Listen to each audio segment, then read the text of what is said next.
I'm Noel Latif, President of the Foreign Policy Association, and I'd like to welcome you to the inaugural Spiros Voutsinas Memorial Lecture on Transatlantic Relations. I'd like to extend a special welcome to members of the Voutsinas family who are with us today, Jean, Peter, and Nick, and to Spiros's many colleagues who are also with us this evening.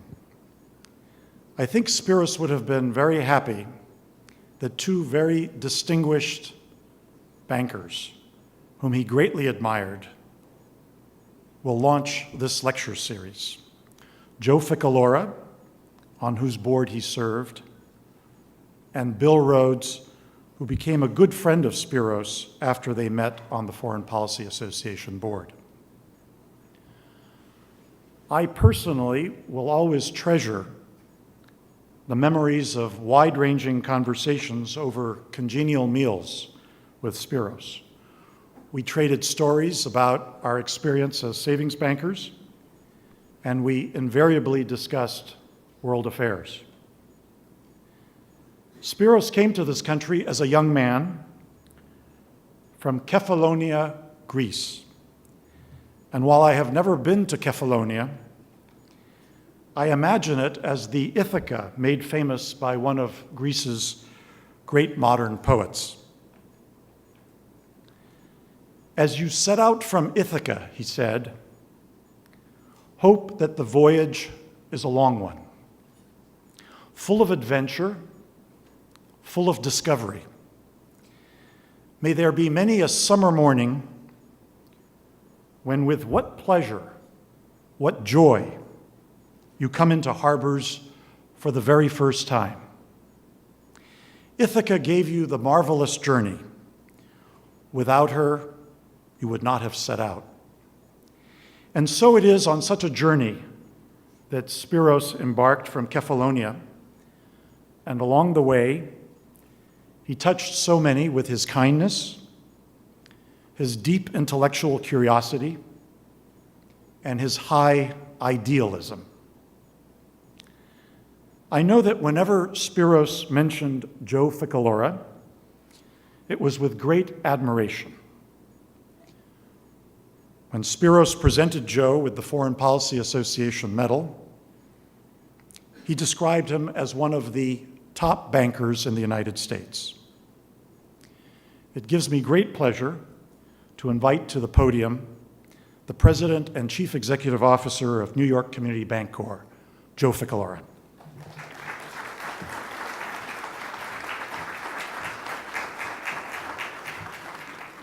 Thank you all. This is a very unique and special occasion, made so by the reality that we're all here in the memory of Spiros Voutsinas.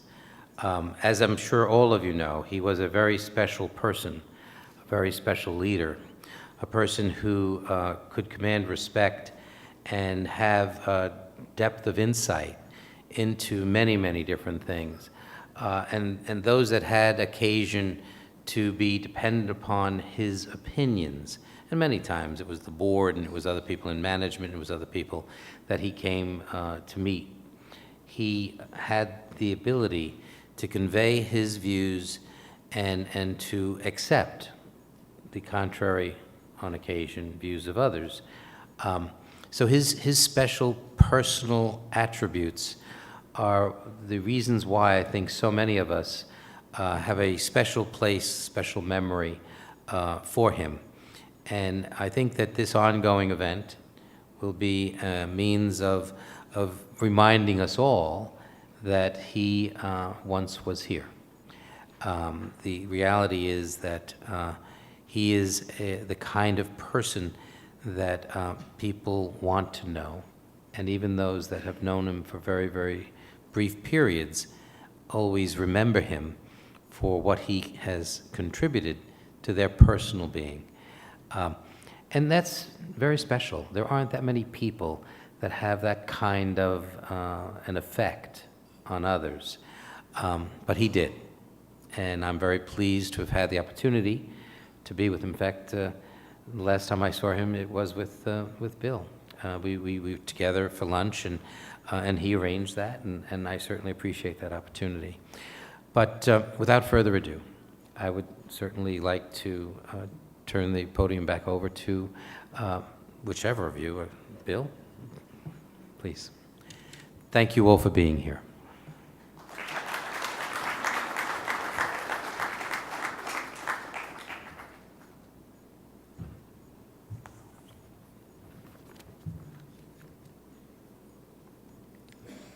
Thank you, Joe, and thank you, Noel, for giving me this opportunity, and to the family of Spiros who are here. I had a chance to meet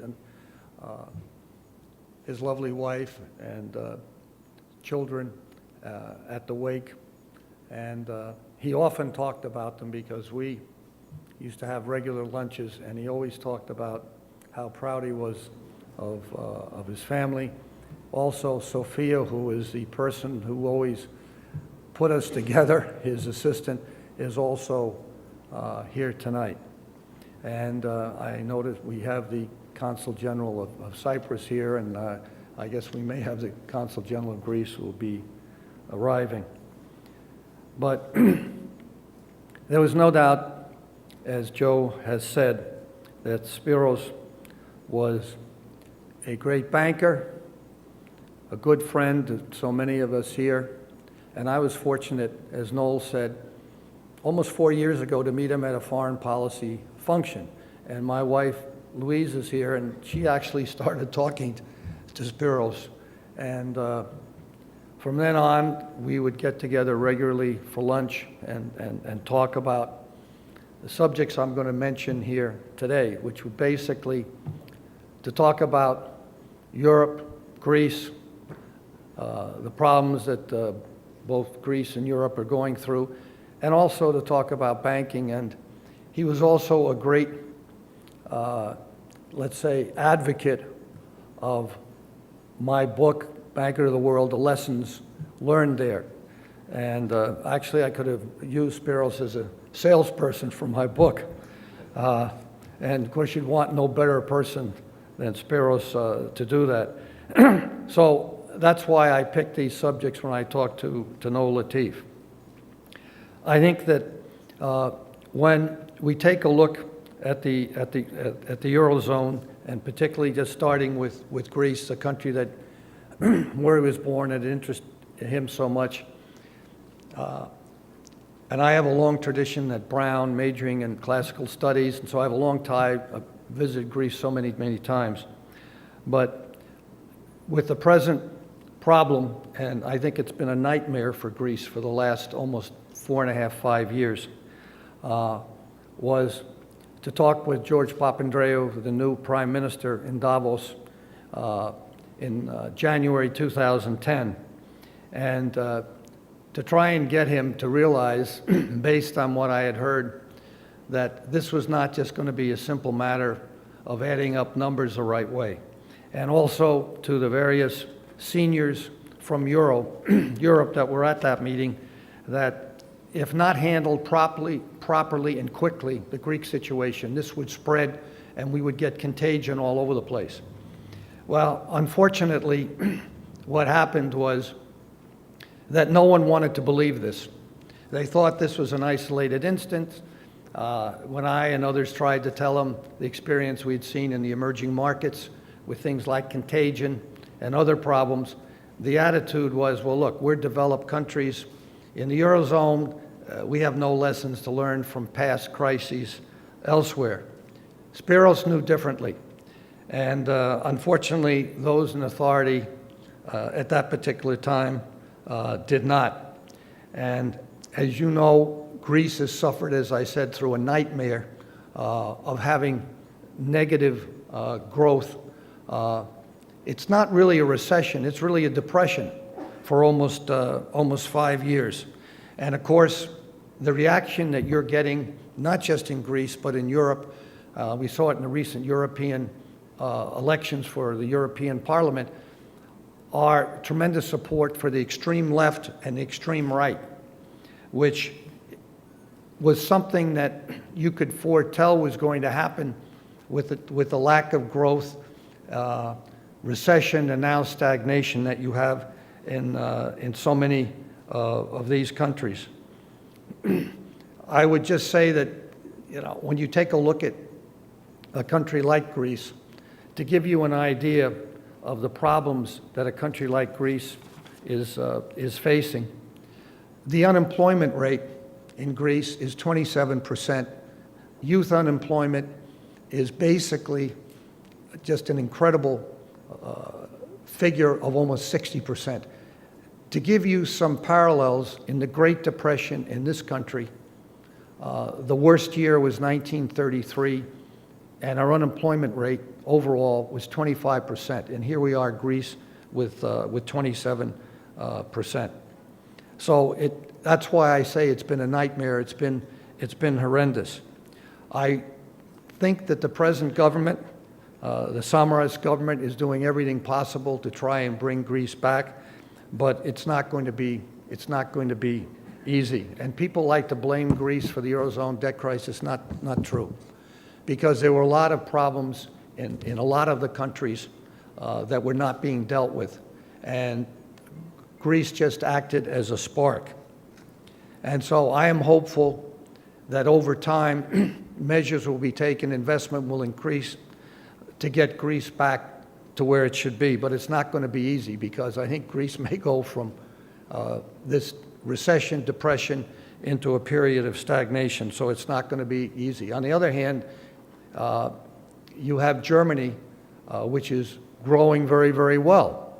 And so the difference between Southern Europe, whether it be Portugal, Spain, Italy, Greece, and Germany, has been significant. And if these countries don't stick together in the sense of Germany taking leadership to help these other countries, then the Eurozone is not going to function as it should be. There are 18 countries in the Eurozone, but the only one that has had solid growth, and particularly if you take a look at this last 5 years, has been Germany. And so it has been a very difficult road. And of course, the Germans preach austerity. Well, if you are having record unemployment, it's very easy to preach austerity.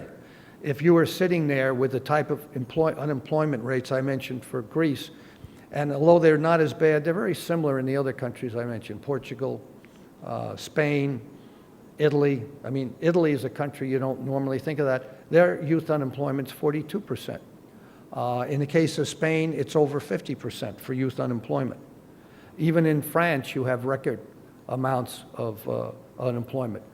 There is pushback now. The new prime minister, who I spent some time with 2 weeks ago in France, Valls, understands that you have to get growth. You can't just continue with austerity, and so does Renzi, who is a new prime minister of Italy.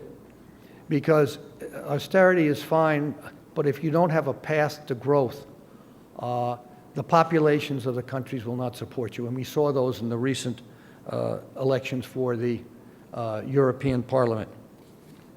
So I think it's a very difficult situation that Europe faces. Even the Dutch, who have been traditional allies of the Germans in their economic policies, are now disagreeing with Germany on a number of things because they themselves have suffered significantly. In fact, their growth rate was a negative first quarter growth rate of something like 1.4%. So it's a problem that affects, I think, all the Eurozone except for Germany, but the bloc itself, that 18-country bloc, is so important to the world because if you put all of that bloc together, that economy is as important as the economy of the United States and China, which is now the world on a single-country basis, second only to the U.S. And so that gives you an idea of the problems there. As I said, Spiros and I talked about this because he would go, obviously, back to Greece at least once, maybe twice a year. And we were talking at the time of his untimely death, we were talking about investment possibilities in Greece. And one of the things that he would want me to do is to mention some of the lessons that I tried to convince the European policymakers to take almost 5 years ago, 4.5 years ago, that I mentioned in my book. First, every country is unique. The policies that may work in Germany don't necessarily work in Greece or elsewhere. There's no cookie-cutter approach to growth. And so you have to understand the conditions in each country. And this is something we learned the hard way. And there are people in this audience who worked with me. Jean-Olivier, who's the secretary of the board of the Foreign Policy Association, was a lawyer working with me on a lot of these restructurings with Latin America. But we learned it again in Asia, the Asian financial crisis. And it's taken the European leadership a long time to finally admit that they had something to learn from these problems. Also, the speed of contagion. This was one thing the Europeans, at the beginning, in January 2010, said, oh, this is isolated to Greece. This won't spread. Well, it spread because there were similar problems in these other countries. And so contagion in Southern Europe became a major, major problem. And I think that it took, at least in my discussions with senior members of the governments in those countries, until the fall of 2012, in other words, 2.5, almost 3 years, to recognize that contagion had been a real problem and that the policymakers made a mistake. And who told me that? The finance minister of Germany, the most powerful finance minister in all of Europe, and he's still finance minister, whose name is Schäuble. And he admitted to a small group of us, he said, the biggest mistake that I made and all the other policymakers made in the Eurozone was to underestimate the problems of contagion. Another one that I think is very, very important that we learned in these areas, and where the Eurozone's been deficient, is putting off tough policy decisions. If you know you have to take tough policy decisions, take them up front, because that way you can get back to growth in a more rapid fashion. But if you keep putting off the necessary reforms, it'll come back to haunt you. And I think that very, very much that you have to convince the population of the country, whatever country it is, that the plans you're implementing on an economic side are going to bring growth, sustained growth going forward. And of course, the result of the European parliamentary elections was a good number of the people in these countries, including Greece, did not believe that, as you could see by the votes.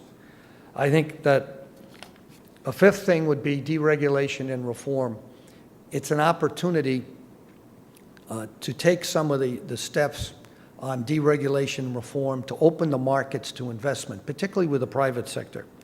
And one of the things that I think has taken too long is to open up some of these markets in the countries in the Eurozone, which are under a lot of stress, to the private sector to invest, on privatization and other things, because that'll get the countries back to the markets more rapidly and build up investment, and investment creates jobs. Finally, and the most important, you need strong political leadership. And I think it's fair to say that that's not been in abundance since this crisis began in the Eurozone. And leadership is key. It's key in our own country. It's key in a company.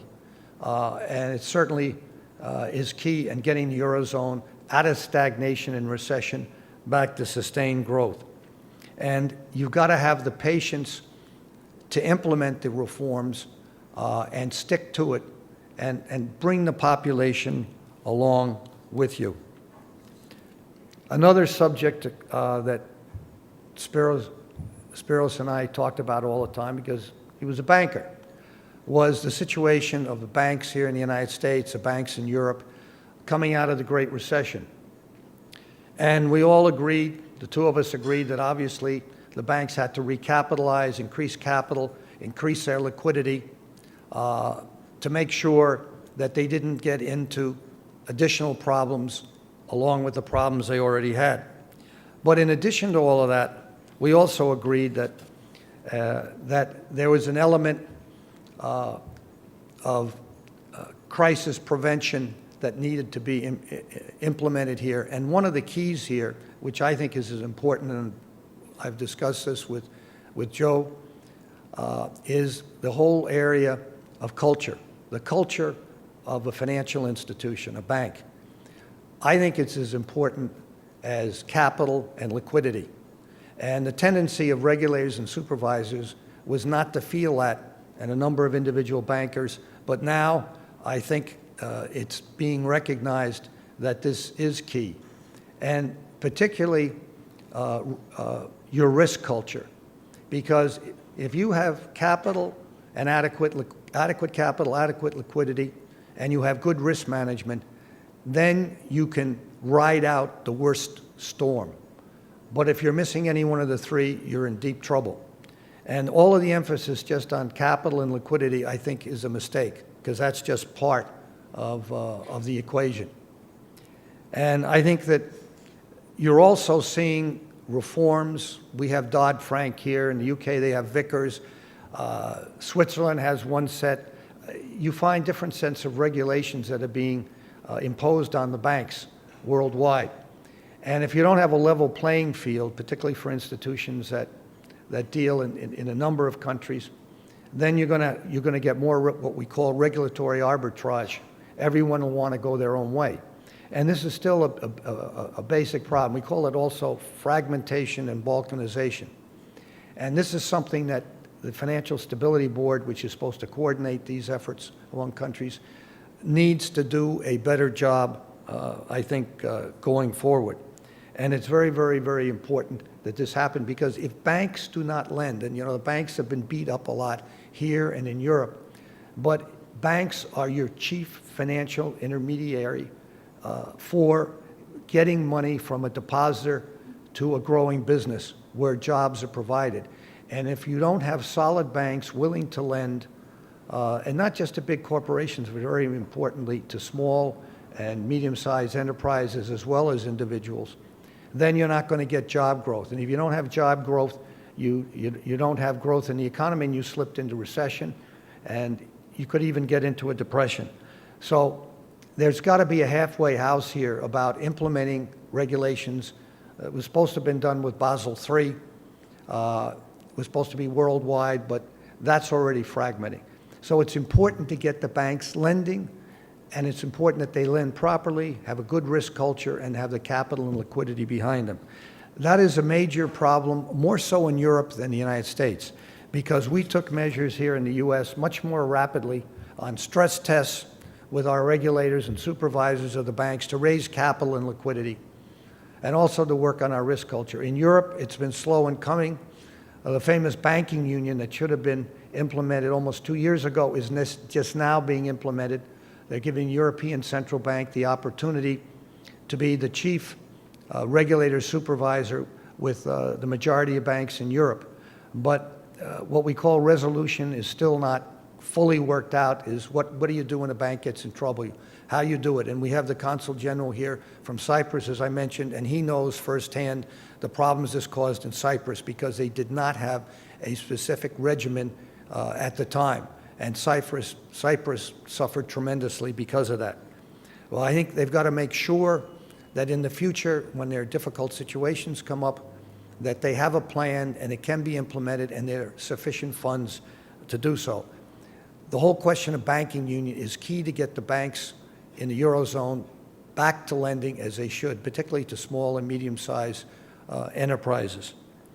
And so this is a real challenge, again, that I see in Europe. And I would say the next one, and maybe the last one that I'll mention, which goes along with Europe as well as the banking situation, is a question of deflation or low inflation, if you want to put it, in Europe.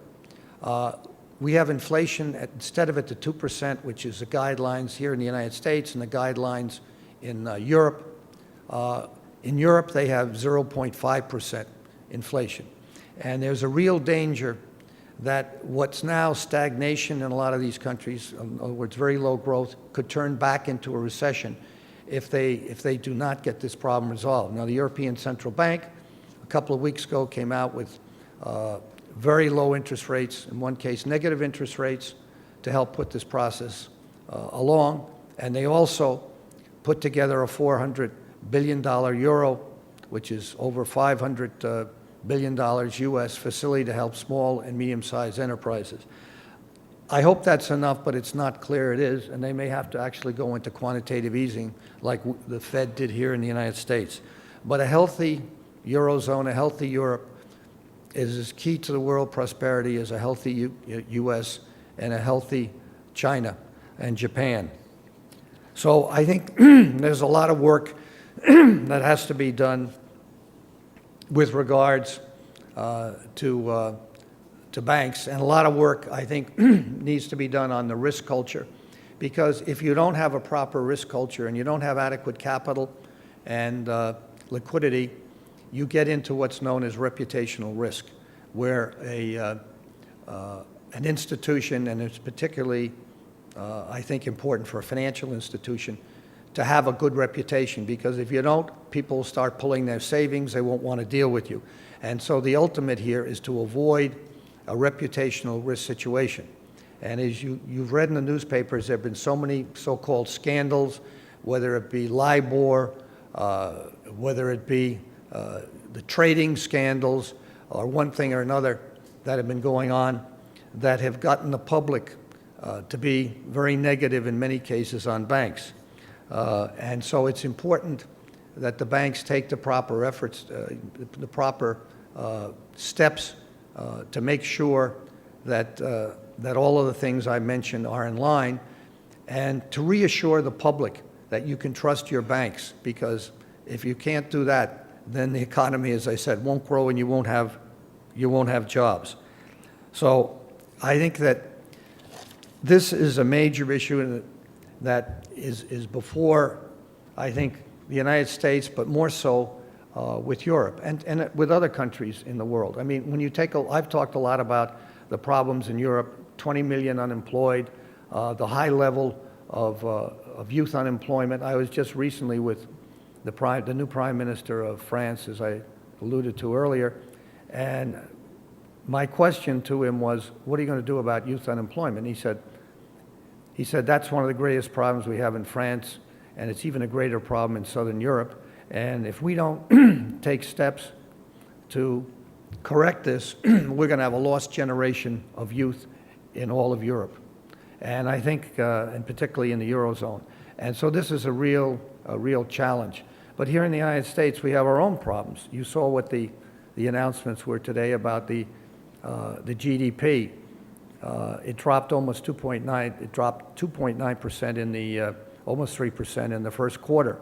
And so all these rosy estimates that came out of the Federal Reserve and others about growth of 3 to 4%, that's going to be very difficult.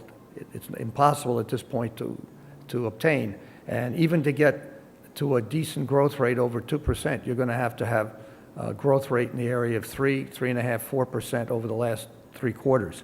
So I think when you take a look at the world today, and in China, they're having a problem. Their double-digit growth rates are gone. They're going to have a problem just getting over 7%, which sounds great to all of us and to the Europeans, but they were growing somewhere between 10 and 14% for years and years, and they've slowed down. And so when you take a look at the world's greatest economies, all of these present a real problem, but key here is what the banks do. And what Spiro and I used to talk about, along with Greece and families and things like that, because the banking system is key, and those who just criticize banks have to remember that their key role in intermediation and getting the world economy back to decent growth. The leadership has to be stronger all the way around our own country, in Europe, elsewhere, to achieve this. And I think one of the problems when we look at some of the stronger leaders that the world had 20 years ago, whatever, the leadership has not been as strong as it should be or could be. And that is a real challenge. And we have what we call the G20 meetings, where the largest economies send their heads of state once a year, and their finance ministers a number of times a year, to discuss how to get back to sustained growth. And the last few meetings have all been disaster, that nothing's occurred out of them. The next one is in November in Australia, and the hope is that we can get something together. But then you take a look at what's going on in the world today, what's going on with the Ukraine and Russia, what happened with Crimea, and you wonder if the old order of stability that came out of World War II is going to continue. And then you take a look at what's going on in the Middle East. All of the old frontiers seem to be crumbling. Iraq, Syria, with the Kurds, etc., Iran. And so I think it really puts a premium on strong leadership in the financial world, strong leadership in the political world, so that we can create the number of jobs and avoid getting into conflicts, which we certainly don't want to after the ravages we saw in World War II. So I would say the leadership has tremendous, I think, concerns that it has to allay, tremendous problems that it needs to resolve. But you really get down to the individual, and I like to bring this back to Spiros, because he was a doer, he was a positive person. How can you get something done that will help? Whether he did it in his own bank or talking about what could be done in Greece, how can we get investments into Greece? And so you need more people like Spiros who have a can-do attitude. And the last time, as Joe mentioned, that the two of us, we got together, and then we also did at a meeting about culture at the Federal Reserve System. But the last time we really had an opportunity to really talk. And what we were talking about is a lot of the issues that I just talked about here. And one of the things that Spiros always told me, he said, Bill, I am so happy that Atlantic Bank is part of the chain of banks of the New York Community Bank headed by Joe, because I feel that he's a great banker and that, we could do and did very good things together. So I was very happy when you stepped up, Joe, to put this lecture together in the honor of Spiros, because we need more people like Spiros in not only the banking community, but in finance and business in general. And I'm very happy that you did that. I'm very happy with, that you show the leadership that's so necessary that we need in the financial community, not just in this area, but throughout the United States and throughout the world.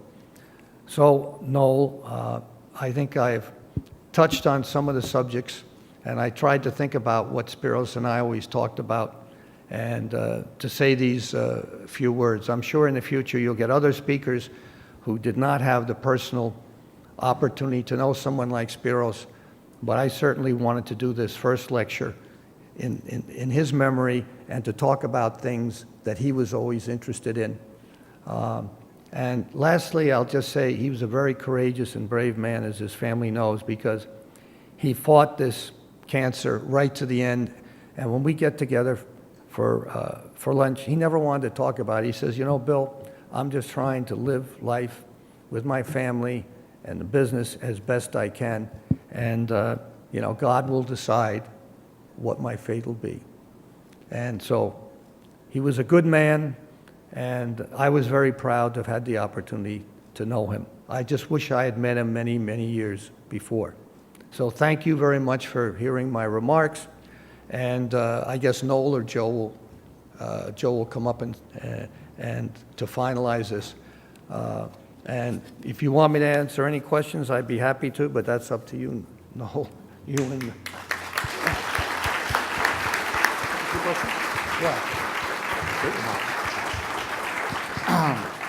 Well, Bill, thank you very much for those insights, and we very much appreciate your launching this important lecture series. I think we have time for a few questions. Would anyone like to get started? Sir?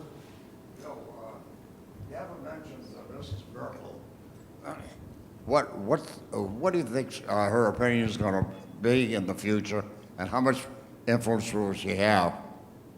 I think it's a very good question because the leader in Europe with the strongest economy behind her is Chancellor Merkel.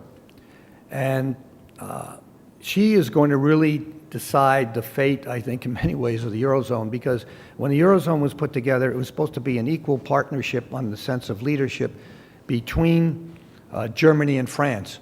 But over the last few years, France has gotten into so many problems in the sense of the economy, political problems. You saw the result of those elections, the parliamentary elections that I've mentioned on several occasions. So today, the uncontested leader of the Eurozone, for that matter of all of Europe, is Chancellor Merkel.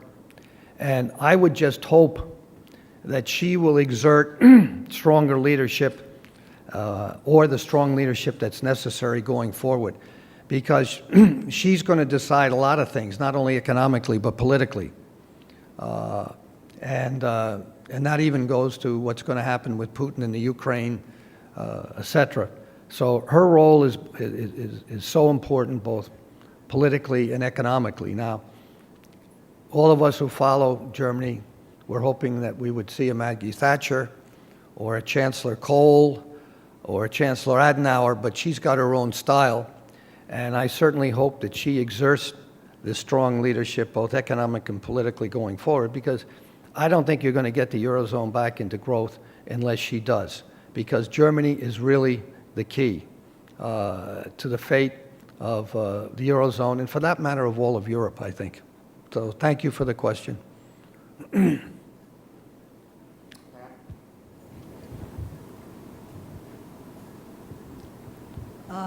Thank you for your lecture.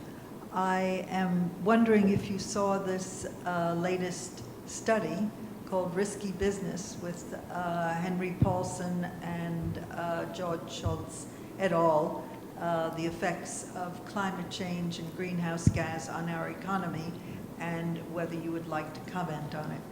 Well, I haven't read it, but I know Hank has been very interested for many, many years in this area. And he's worked on a number of conservation projects worldwide. He started one down in Brazil. I mean, this has been, and whenever, he went to China, he was involved when he was secretary, and before he was secretary, when he was chairman and CEO of Goldman Sachs. And also, I know George Schultz, and George has always been very interested in this. And I've heard about it, but I haven't had a chance to read it. But obviously, they're both very, very concerned about where we're going in this area.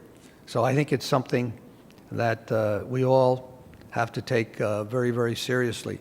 And all you have to do, as I do, because I travel to China quite often. Hank and I used to talk about who went to China more often, and we figured out he went to more often, but I stayed longer. So, you see the ravages there of, when you go to cities like Beijing in particular, and even Shanghai, or even my favorite city in China, which is in the north of China, used to be so clean, Dalian.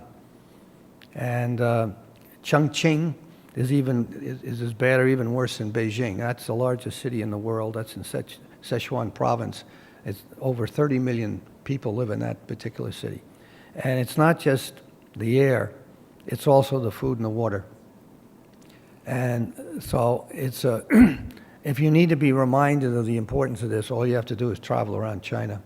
And that'll set you straight pretty quickly.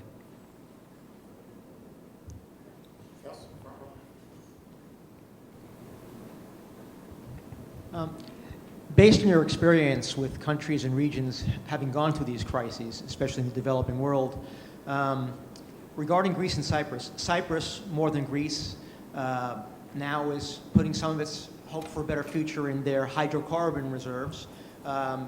Greeks have long spoken about their potential there. How important is it for Greece and Cyprus to manage the future development of those reserves and resources properly? And are there any suggestions that you have to them for paying attention to those things? Well, I think depending on how things work out is obviously very positive for both Cyprus and Greece, and you have to be very careful how you manage these things, particularly when the funds come in, that you don't dissipate them too quickly. But and there have been these discoveries that have not been developed. I know off of Cyprus. There are these ones in between Cyprus and Israel, and there's talk of some of that in Greece. I haven't seen the estimate there, but I think one of the things that has been brought home to the Europeans who got overly dependent on Russia and Russian gas and oil was the situation with the Ukraine. And I think going forward, Europe wants to be much more self-reliant. And as you know, many of the countries do not want to get into fracking, as we have here in the United States, but some of them are now reconsidering. The Poles are making a big effort in the area of fracking because of their particular situation. So I think these discoveries, if properly developed, are all very positive events for both countries and for the area. But what's very important is as the funds start coming in, you've got to make sure that they're utilized properly and not wasted, because I lived in Venezuela on and off, actually total on and off for 13 years. And I saw some of the waste that occurred in Venezuela in the sense of their income. And so whereas oil can be something, if it's developed and spent properly, the funds from oil and gas to be a benefit, it also can be a negative if it goes the other way. And so it's something that you have to watch, very, very carefully. I just add in, since we're into that, I think the United States is moving towards, it'll take a number of years yet, towards being self-sufficient. And in a couple of years, we will actually be out producing both Russia and Saudi Arabia. And I think this will give a tremendous boost, already it is, to manufacturing. And so when people tell me, well, the United States, it's on its way down, China's on its way up, et cetera, et cetera, et cetera, I like to remind people that that's what they said after Watergate, that's what they said after Vietnam. And I always say, and I say this all the time in China when I'm on these panels and I'm interviewed on state television there, I always say, never count out the United States. And as a most recent example is this opportunity to push manufacturing by our increased production here. That's a long answer to a short question, but I hope these deposits do develop off Cyprus, and they do in Greece, and that they're used properly for the benefit of the nation and the people. Take one more question. Sir, in the back.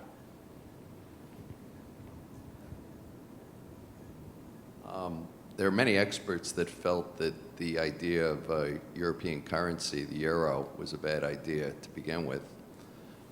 England did not want to join because they foresaw what you discussed happening.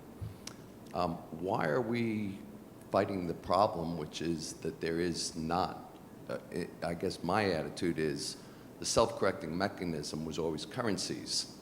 So if Germany was strong and they had a mark, the mark would go up 50%, it would rebalance, everybody would be fine. Greece or Italy, the lira would drop in past experiences, and they would be fine. It'd be the devaluation of the currency that would always bail them out, and I think that's how Argentina, Brazil, Mexico, many of them got out of their problems. So why is it so important that we hold on to this euro when the natural forces of the market could correct all this if we had independent currencies?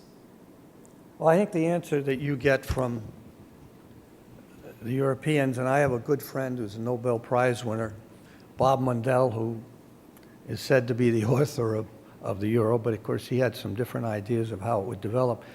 But the idea was that this would eventually lead to some sort of a political union down the road, and this was the first step towards it. So many Europeans don't look at this as just a currency issue. They look at it as a longer-term way to get into a closer political union to avoid the ravages that we saw in the last century of 2 world wars.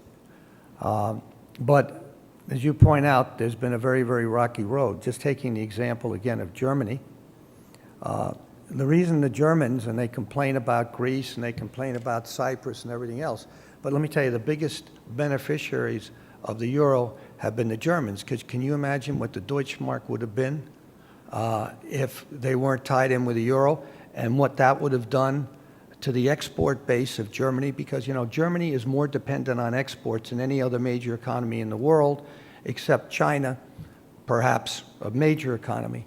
And so the Germans have been the biggest single beneficiaries of the Eurozone. The UK decided, as you know, not, as you mentioned, not to go in. And it's not even clear with this referendum that's been called, 2017, whether they're actually even going to stay in the European Union, the wider group. And of course, they obviously don't want to be part of the Eurozone, and most of them feel that they were better off not going in, given the situation I was describing in Southern Europe and even France.